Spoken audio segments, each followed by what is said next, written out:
Recognizing the Leader of the Third Party. Thank you, Honourable Speaker.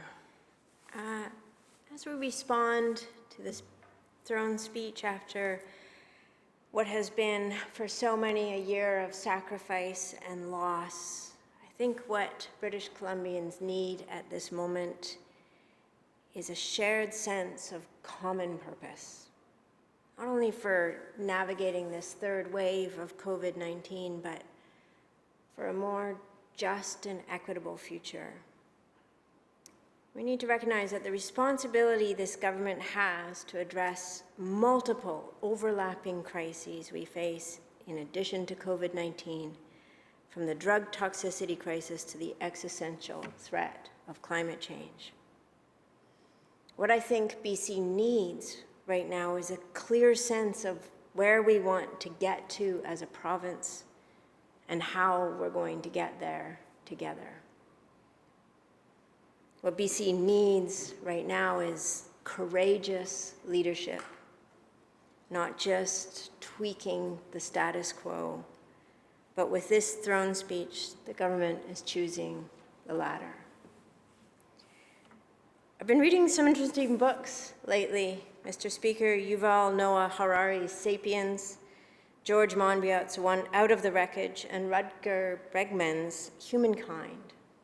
And all three of these books have really interesting takes on the role that stories play in what makes us human, and the role that stories play in defining the realities that we live in. All of them also identify research that shows that ultimately humans are cooperative by nature. And I think we can reflect on this in our own experiences, our own lives. We can look at, for example, a year ago at the beginning of this pandemic, the willingness, the enthusiasm that we had to come together, to take care of each other, to make sure that we were doing our best for our neighbors, our friends, and ultimately for people we'd never meet. And yet the story that we often have that dominates our political realities is a story of competition. Everyone's for themselves. This long-standing story, this very old story now, that has really dominated Western politics for about 40 years of, you're in it on your own. Government should just get out of the way, and people should just learn to take care of themselves. But this story has been told for the last 40 years, and we've watched inequality grow. We've watched our mental health worsen. We've watched our communities become frayed at the edges. We've seen homelessness rise. We've seen crises become the dominant way that we exist. And part of this old story, the story that we've been listening to for so long, is that government's job is to serve the economy. If we can just get the economy working, then the economy will take care of people. The economy isn't, it is a construct. And I think we need a new story. I think we need a story that says we need to build an economy that will serve us. We need to build an economy, and in the building of that economy, we put the well-being of people at the center of our efforts.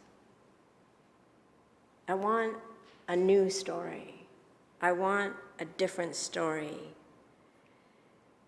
And I think a lot of other people want a new story as well. A year ago, we were talking about building back better. We were talking about a green and just recovery. We were talking about this moment that we were in with this global pandemic, and we were not going to let things go back to the way they were before. We were not going to let things go back to the conditions that created exactly the outcomes that we have right now. And yet, in this throne speech that we heard earlier this week, it was almost like the pandemic was something to acknowledge at the beginning, and then we just go back. It may as well have been a throne speech from 2019, because it didn't really recognize that we don't want to go back to how things have been, back to the ways that got us here. So one thing we could do to change the story is we could measure things differently. We could measure what we actually value. So we could use genuine progress indicators rather than GDP to measure our economy. And that way we would know if the economy is actually serving the people. Because right now GDP measures one thing, just how much goods and services are moving around. But it doesn't measure our environment, it doesn't measure the health of our people, it doesn't measure whether our institutions are serving us, and it doesn't measure our social fabric. It doesn't ascribe any values, negative or positive, to the transactions that go into the calculation of GDP. Environmental degradation or disaster, depletion of resources, growing inequality, the costs of these are not factored into the calculation of GDP. But calculating genuine progress indicators adjusts for inequality, recognizes inequality is a negative impact to our society.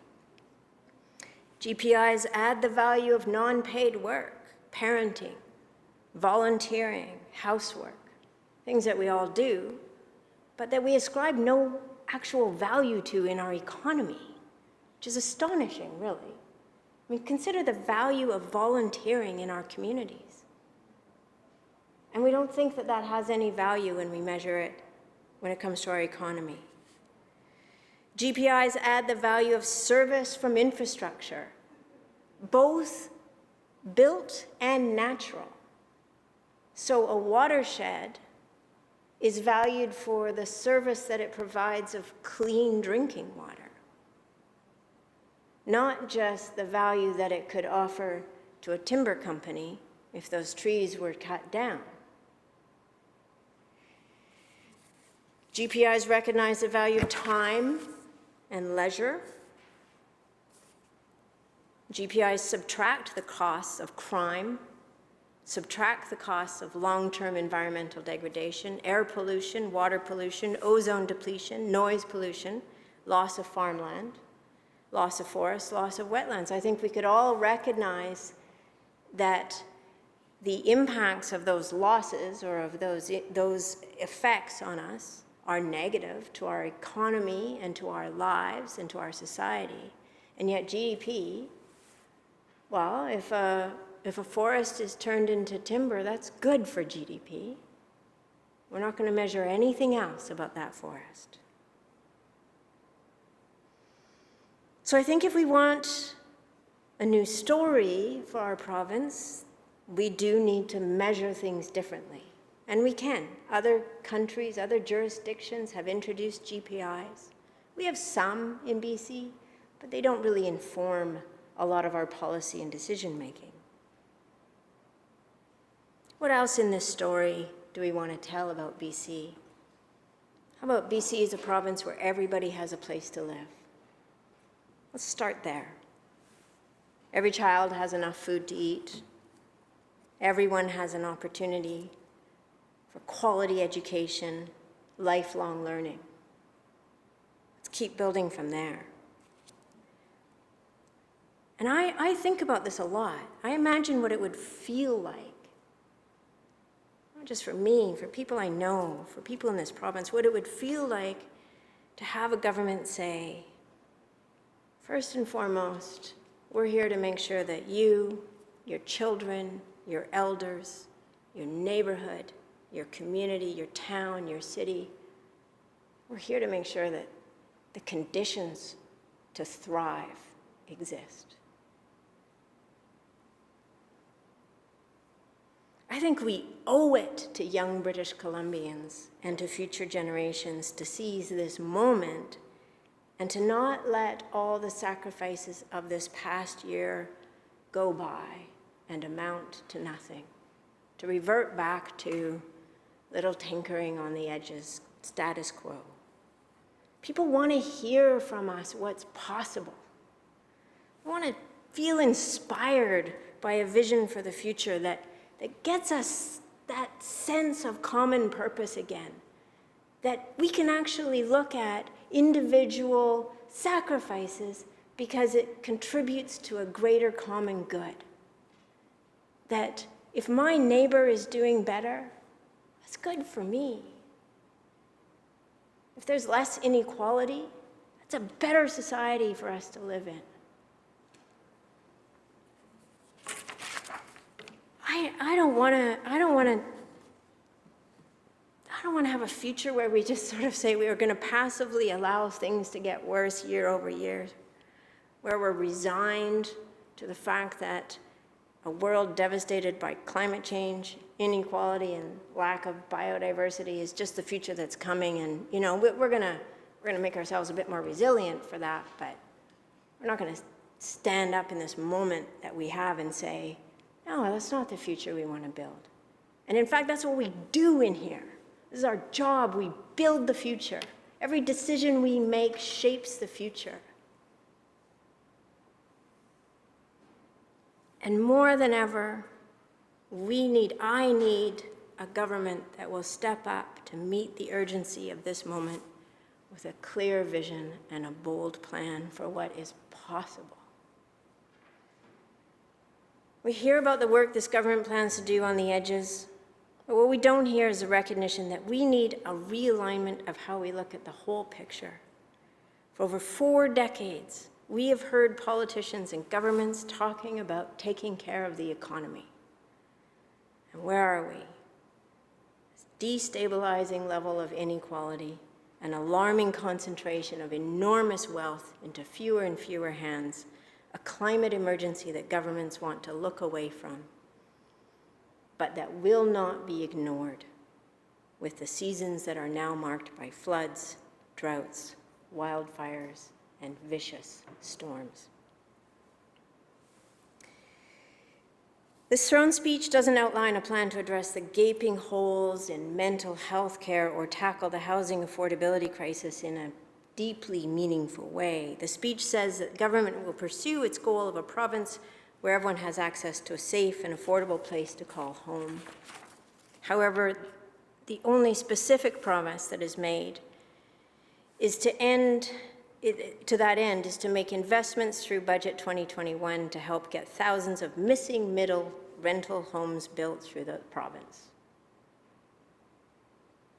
There's no mention of any action to cool the market for real estate. Housing has shot out of control in cities and towns across BC, even more so in the past year, leaving more British Columbians than ever shut out of owning a home or finding an affordable rental in their community. This level of housing unaffordability will hollow out communities, as it has already, if it's allowed to continue.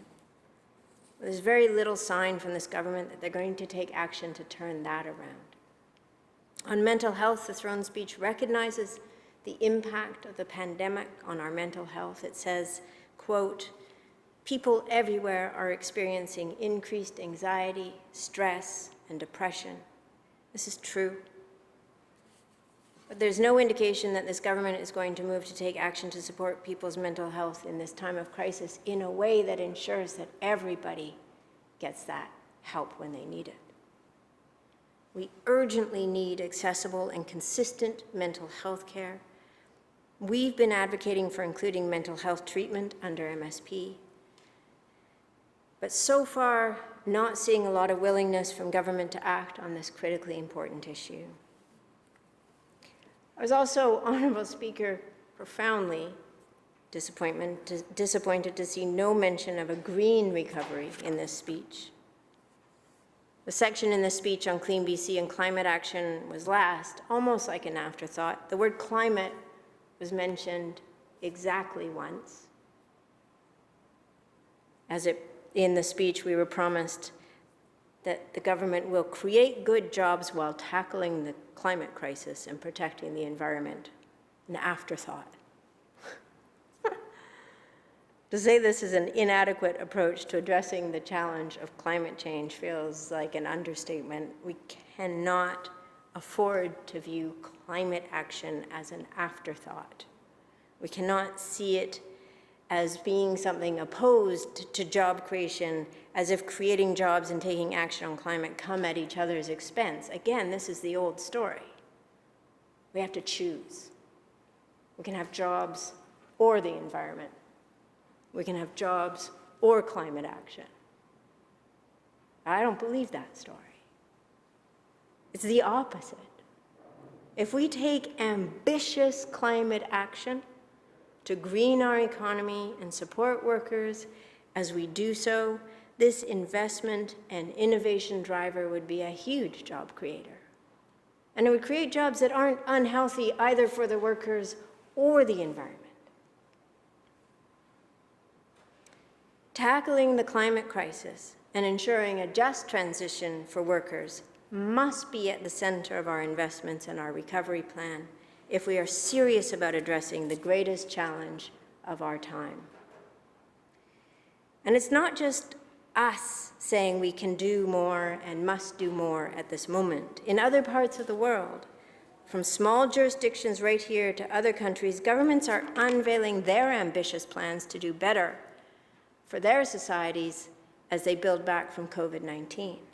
South of the border, President Biden has unveiled an economic recovery plan that has climate action and a just transition at its center.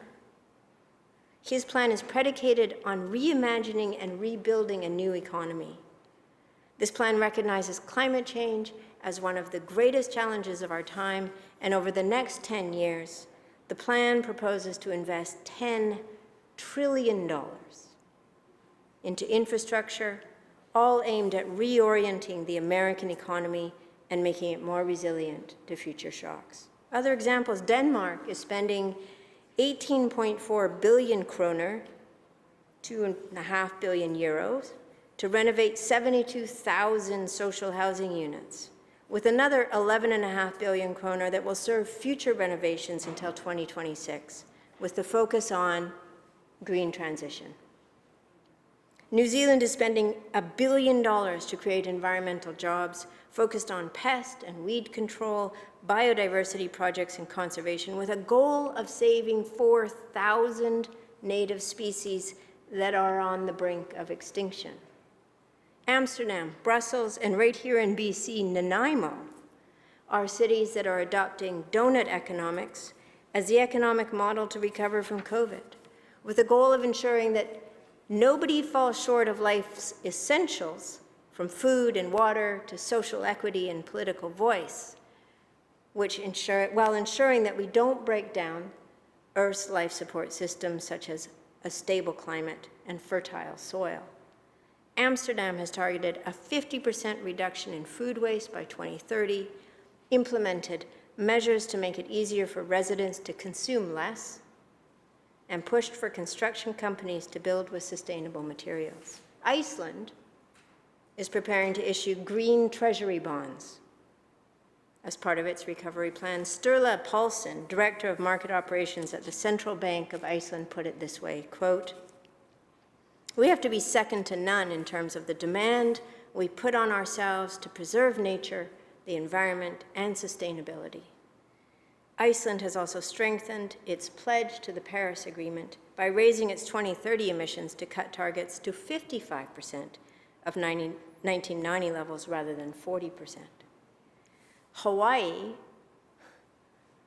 released a feminist COVID recovery plan in 2020 with recommendations for everything from ending the gender pay gap to using federal loans to bolster critical social services.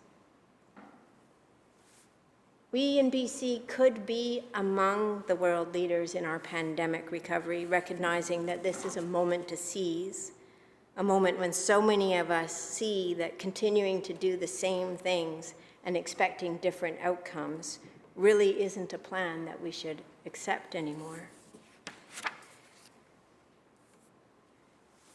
And while COVID-19 continues to feel all-consuming, we need government to prepare for the future. That's the job. We need the NDP government to outline a far more ambitious plan for an equitable COVID recovery that is built on climate action, a just transition, and building a more equal society in which everybody's needs are met. Our natural systems that we rely on for our health and well-being are protected, and our communities are safe, vibrant, and connected. That's the BC I want to be part of building. We owe it to young British Columbians and to future generations to seize on this moment and not let all of the sacrifices of this last year amount to nothing. People want to know what's possible. They want something to inspire them, something to rally their efforts around, a shared vision of a future that is healthier, more equitable, and more hopeful. And now, more than ever, we need a government that will step up to meet the urgency of this moment with a clear vision and a bold plan for our shared future. Thank you.